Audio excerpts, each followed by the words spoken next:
En démocratie, chaque voix mérite d'être entendue. Ici, on vous informe sur l'actualité politique française et ses enjeux majeurs.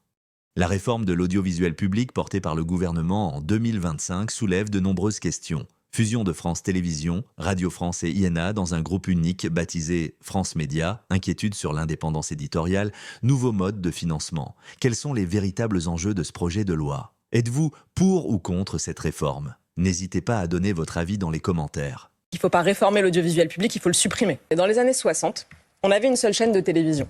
Elle était gérée par l'État et financée par l'État. Pourquoi ? Parce que ça aurait coûté trop cher à n'importe quel acteur du privé de financer une chaîne de télé. Aujourd'hui, on en a 300. N'importe quel youtubeur, vous avez des millions de gens qui font leur propre chaîne de télévision sur YouTube avec un ordinateur et un micro. Ça coûte plus très cher.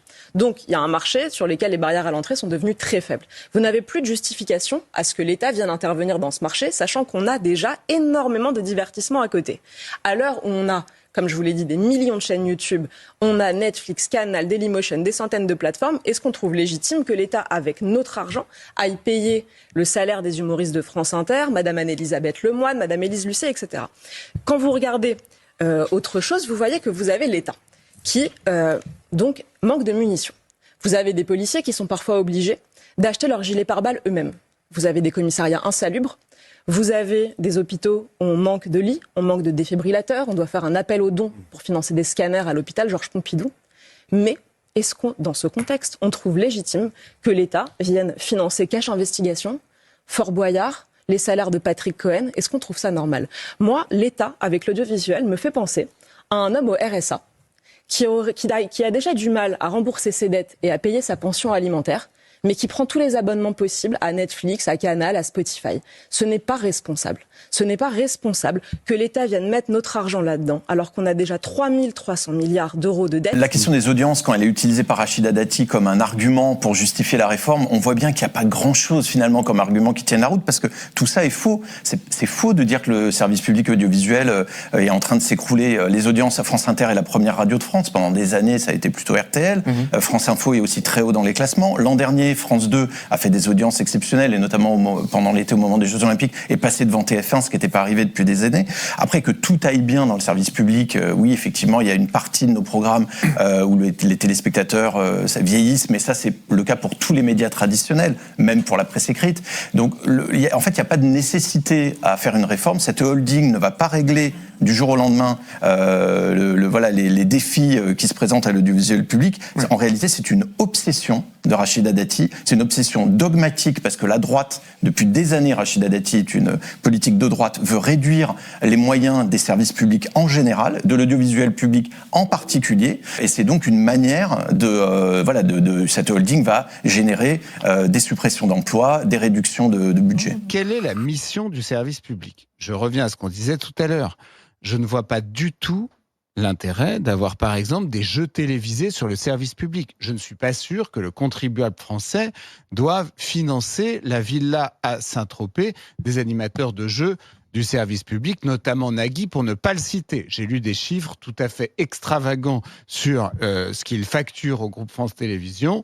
Mais il rapporte aussi, il fait de l'audience. Libre à lui de faire la transparence. Oui. Voilà. Il faut choisir ce qu'on veut. Moi, je pense qu'il y a trop de chaînes de télévision sur le service public. Je pense qu'il y a trop de radios publiques. Je pense qu'on pourrait très bien garder une seule chaîne de service public. C'est utile d'en avoir au moins une qui ne soit pas propriété d'actionnaires privés. Et qui ne dépendent pas d'ailleurs de la pub. Mais je vois pas l'intérêt d'en avoir tant que ça. Puis, en plus, c'est hypocrite, cette histoire de ça rapporte, etc. Puisque, au fond, ce truc ne gagne pas d'argent. Avec des audiences qui suivent, des spectateurs, des auditeurs, des mélomanes qui nous suivent, qui nous plébiscitent. Pourquoi le gouvernement n'entend-il pas aussi tous ces auditeurs et ces spectateurs qui nous plébiscitent et qui nous écoutent? C'est les mépriser d'une certaine manière. La loi, on n'en veut pas. La loi, on n'en veut pas. Oui, de la même manière qu'on ferme des usines qui fonctionnent très bien, maintenant c'est à notre tour. En fait, c'est le même rouleau compresseur. La gestion purement économique, sauf que c'est de l'information. Et donc ça touche quand même quelque chose qui est grave c'est ce que je disais, pour la démocratie. Comment les gens vont pouvoir s'informer de façon un peu objective. Nous, on essaye tous les jours de ramener de l'information qui vient du terrain et qu'elle soit quand même vérifiée. Et alors ça devient quoi maintenant? On ne sait pas. C'est le gros point d'interrogation. Et elle nous garantit aucun modèle là-dessus. Le débat dans l'hémicycle n'aura donc pas lieu. Dès l'entame de l'examen de la proposition de loi prévoyant la création d'une holding de l'audiovisuel public français, une motion de rejet est adoptée, mettant fin à l'examen du texte. Le scrutin est clos. Votant 132, exprimé 132, majorité 67 pour 94 contre 38. L'Assemblée nationale a adopté. Cette motion déposée par les écologistes a obtenu le soutien de la gauche et, plus surprenant, des députés du Rassemblement national. L'extrême droite qui fait valoir que l'examen de la proposition aurait entraîné d'interminables débats.